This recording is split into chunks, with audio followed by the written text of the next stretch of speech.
விஜயோட கடைசி படம் ஜனநாயகம் குறித்து ஒரு புதிய அப்டேட் வந்திருக்கு. அரசியல் கட்சி ஆரம்பிச்சதுக்கு பிறகு அரசியல் களத்துல படம் பிஸியா இருக்கார் விஜய் அவர்கள். தனது கடைசி படமா ஜனநாயகம் படத்தை சொல்லியிருக்கார் அவர்.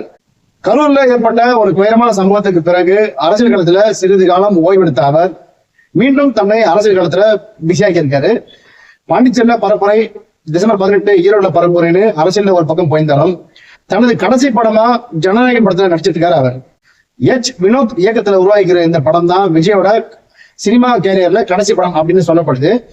இந்த படம் மிகப்பெரிய எதிர்பார்ப்பு ஏற்பட்டிருக்கிற நிலையில இந்த படத்தோட புதிய அப்டேட் ஒண்ணு அறிவிச்சிருக்காங்க படக்குழு. இந்த படத்தோட 2வது பாடல் டிசம்பர் 18 அன்று வெளியிடப்படும் அப்படின்னு அறிவிச்சிருக்காங்க படக்குழு.